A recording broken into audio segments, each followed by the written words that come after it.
Nasdaq में listed Ebix Inc की subsidiary Ebix cash के 6,000 करोड़ रुपए के आईपीओ लाने की खबरें हैं। भारत में आईपीओ लाने की खबरों से एबिक्स इंक के शेयर में पिछले दिनों काफी उछाल आया था। आईपीओ और आगे की प्लानिंग पर हमसे खास बातचीत करने के लिए इस समय मेरे साथ हमारे स्टूडियोज में एबिक्स कैश के चेयरमैन रॉबिन रैना साहब लाइव साक्षात आपको नजर आएंगे।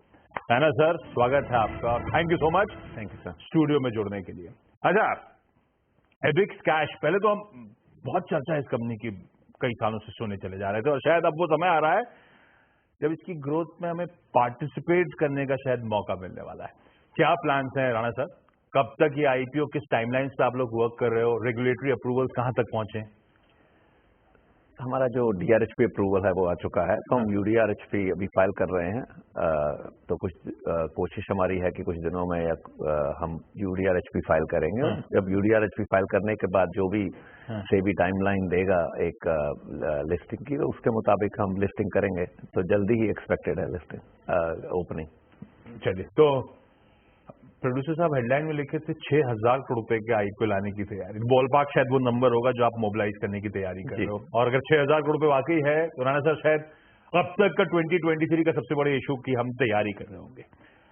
ये 6,000 करोड़ रुपए मोबिलाइज करने की एबिक्स कैश को क्या रिक्वायरमेंट, क्या एंड यूज होगा? सिर्फ कैपिटल बेस को ऑगर करना है या इसके बियॉन्ड भी कुछ तैयारी है? देखिए, ये 100% प्राइमरी है हमारा। ये कोई सेकेंडरी नहीं है, कोई कैच नहीं है, कोई बेचने की मतलब जो पैसा जुटाया जा रहा है वो कंपनी में जाएगा, वो सब कंपनी में जाएगा। तो इसमें 2-3 यूजेस हैं इसमें।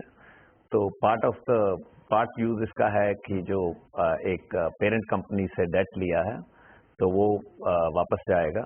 तो एक तो वो है जो यूएस लिस्टेड कंपनी से जब हम इंडिया में हम इन्वेस्टमेंट्स कर रहे थे तो लगभग $680 मिलियन के करीब हमने कंपनीज खरीदी थी। उसमें से लगभग 350 के करीब का नंबर एक बाहर से आया था।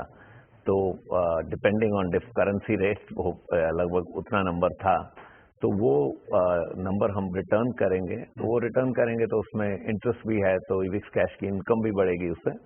बाकी का जो पैसा है उसमें से 1,200 करोड़ वर्किंग कैपिटल के लिए है और उसके अलावा जो बाकी पैसा है वो ग्रोथ के लिए है, ऑर्गेनिक और इनऑर्गेनिक ग्रोथ के लिए ईयरमार्क किया गया है। तो ये जो इंडियन आर्म है इसका एबिक्स इंक होलसेल ओनर है या पार्ट ओनर है? नहीं, होलसेल ओनर है। ओके, तो और कोई पैसा वो अपने शेयर्स नहीं छोड़ रहे हैं, फ्रेश पैसा मोबिलाइज होगा, वैल्यूएशन होगा और इस पैसे का इस्तेमाल आप करोगे अपनी लार्जली डेट को रिड्यूस करने के लिए। अच्छा, बहुत बार एबिक्स कैश के बारे में आपसे क्योंकि चर्चाएं होती रही चैनल के प्लेटफॉर्म पे कई बार, तो हमेशा बिजनेस समझने के लिए जाता था।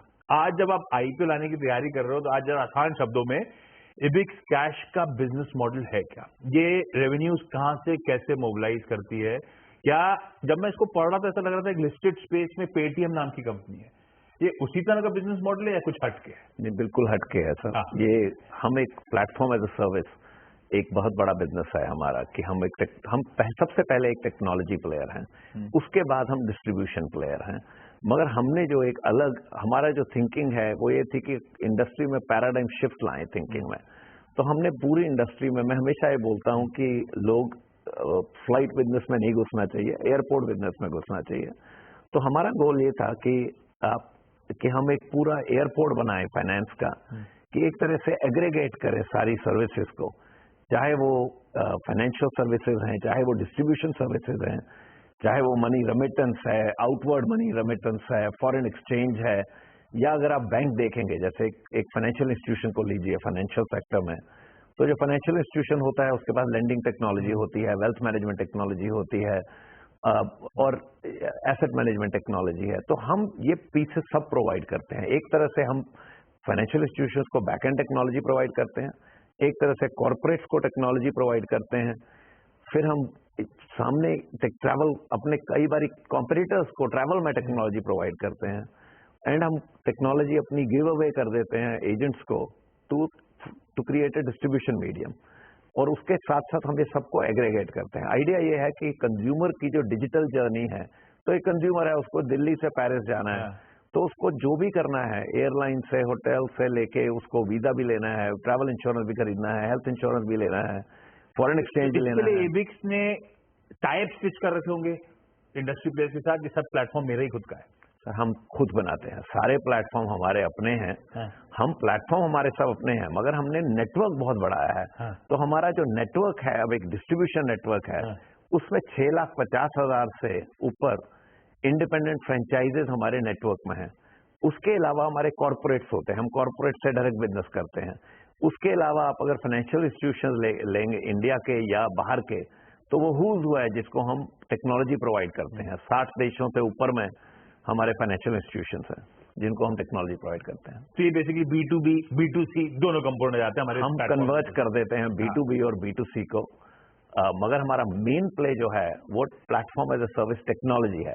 जब हम टेक्नोलॉजी प्रोवाइड करते हैं, तो जैसे हम टेक्नोलॉजी प्रोवाइड करते रहते हैं, तो एक टाइम ऐसा आता है, एक थ्रेशोल्ड रेवेन्यू के बाद हमारा प्रॉफिट बढ़ता जाता है कि जितना एक कॉस्ट हमारी एम्बेड हो जाती है उसमें, और उसके बाद जब उसके बियॉन्ड जाते हैं तो हमारा प्रॉफिट बढ़ता रहता है। और इसीलिए हमारा जो प्रॉफिटेबिलिटी है वो हमेशा से काफी अच्छी रही है। अभी मैं आता हूँ फाइनेंशियल्स पे, वो इंटरेस्टिंग पिक्चर थ्रो अप करी थी। तो बेसिकली जिस तरह से आप बिजनेस को समझा रहे हो, एक अपने आप में एक नीश होगा जो भारतीय में लिस्ट होने आ रहा होगा जी, है ना। जहां तक फाइनेंशियल्स की बात है robin sir, strong trajectory FY22 में ईयर ऑन ईयर रेवेन्यूज में 55% का जंप, उसके बाद FY23 में उस हाई बेस पे 46% का फिर उछाल।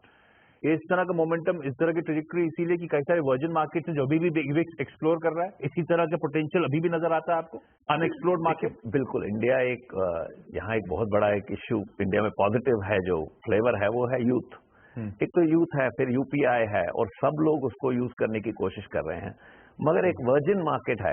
एक आप इंडिया में जो अगर आप टेक्नोलॉजी प्लेयर्स को देखेंगे इंडिया में, तो हमारे देश में हमने बहुत बड़ी कंपनी, दिग्गज कंपनियां क्रिएट करी हैं, मगर वो जो कंपनीज हैं वो मर्सनरी काम करती रही, औरों के लिए काम करती हैं, कंसल्टेंट्स प्रोवाइड करती हैं। वो हमारा बिजनेस नहीं है।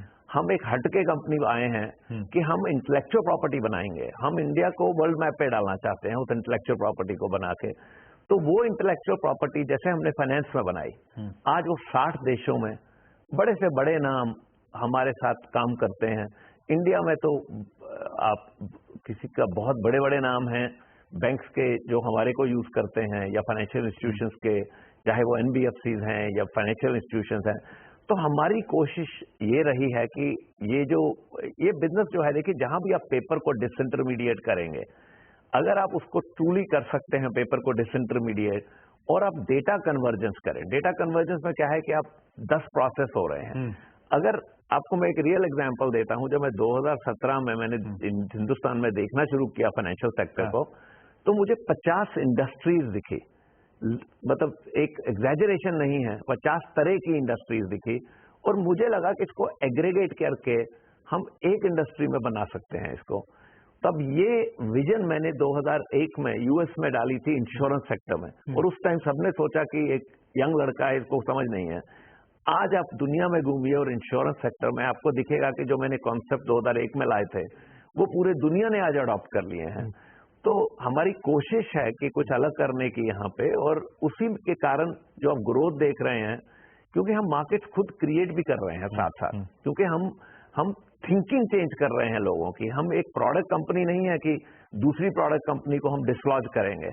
हम लोगों की थिंकिंग चेंज कर रहे हैं। हम नए तरह से हटके बिजनेस कर रहे हैं, हटके टेक्नोलॉजी प्रोवाइड कर रहे हैं, और उसमें स्टिकीनेस बहुत होती है। फिर हम लाइसेंस बिजनेसेस में वर्क करते हैं, तो स्टिकीनेस आती है जब आपके पास लाइसेंस बिजनेसेस हों जिसमें बैरियर टू एंट्री है, और उसके बाद रेगुलेशन के अलावा नेटवर्क बहुत इंपॉर्टेंट हो जाता है। तो हमने नेटवर्क काफी बड़ा बनाया है, और उसको B2C, B2B हर तरह से, कॉर्पोरेट, वो हर तरह से हम वहां पे हैं। आप एयरपोर्ट्स पे जाइए, हिंदुस्तान के 28 में से अगर आप एयरपोर्ट्स में जाएंगे तो मैक्सिमम बहुत से एयरपोर्ट में हमें देखेंगे, सी पोर्ट्स में हमें देखेंगे। तो हम हर जगह, आप रिलीजियस प्लेसेस में जाएंगे तो वहां भी हम 5 स्टार्स में जाएंगे, वहां भी आपको ईविक्स कैश दिखेगा। तो वो विजिबिलिटी तो है, वो तो हम इसलिए तो हम बिजनेस से कनेक्ट कर पाए थे। वो कलरफुल लोगोज हर जगह नजर आते हैं आजकल।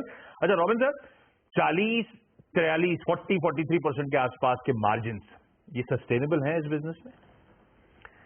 देखिए, बिजनेस हमारे लिए, अगर आप पहले तो DNA की बात होती है कि एक कंपनी का अपना DNA क्या है, कि आपकी सोच क्या है। हमारी सोच शुरू से, मैं जब से इस ब्रांड के साथ एसोसिएट हुआ हूँ, आप चाहे वो पेरेंट ब्रांड इविक्स को लीजिए या इविक्स कैश को लीजिए 2000 से, मेरी थिंकिंग बड़ी सिंपल थी कि मैंने शुरू में ही बोल दिया था कि अगर हम 30% मार्जिन नहीं बनाएंगे, तो मैंने तब बोल दिया था, तो आप मेरे लिए, कि मैं हर एमडी को बोलता था कि आप फिर सक्सेसफुल नहीं हो हमारे लिए, क्योंकि मेरा बड़ा सिंपल थॉट प्रोसेस है कि सेलिंग प्राइस कॉस्ट प्राइस से बहुत ऊपर होनी चाहिए और कंफर्ट देती है। हाँ जी, कंफर्ट देती है और कैश फ्लो से ही धंधा चलता है।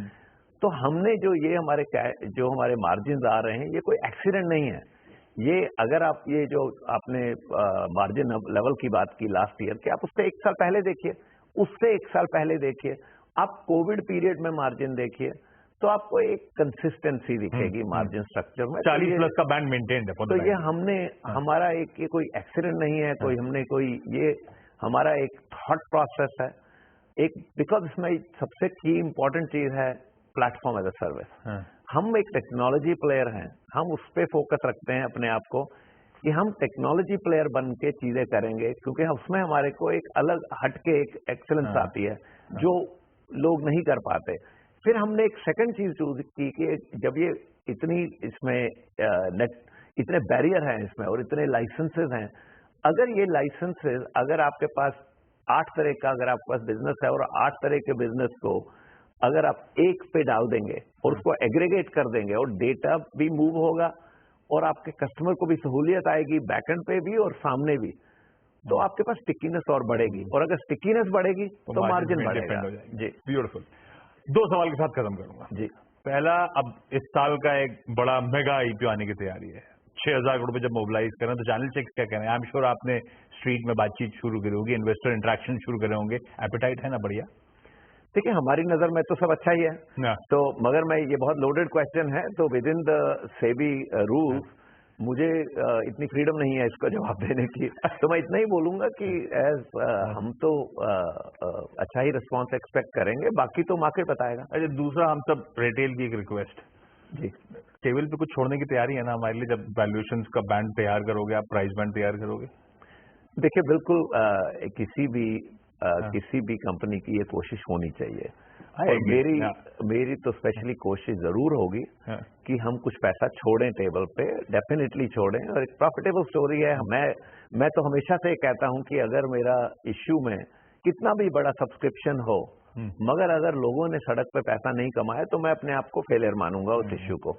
मगर अब वो छोड़ा कि नहीं, देखिए, वो मैं डिसाइड नहीं करूंगा, वो लोग स्ट्रीट पे डिसाइड करेंगे, क्योंकि मुझे तो हो सकता है, हर एक को लगता है मैं छोड़ के जा रहा हूं, मगर अगर लोगों को नहीं लगा छोड़ रहे हैं, मुझे लगता है मूल्यांकन इतने होने ही चाहिए। हाँ, ये मेरा परसेप्शन है। देखिए, beauty lies in the eyes of beholder, तो वो जो इन्वेस्टर्स हैं स्ट्रीट पे, वो डिसाइड करेंगे कि हमने वो किया कि नहीं। रॉबिन सर, हमेशा मजा आता है आपको सुन के, आपसे बात करके। थैंक यू सो मच जुड़ने के लिए। बेस्ट विशेष उस इम्पेंडिंग आईपीओ के लिए। एक बार जब खुलने की तैयारी होगी तो फिर हम उस थ्रेडबेयर फाइनेंशियल वगैरह पर डिस्कशन आपके साथ। Thank you so much sir जुड़ने के लिए। प्लेजर। स्टोरीज आपको इंतजार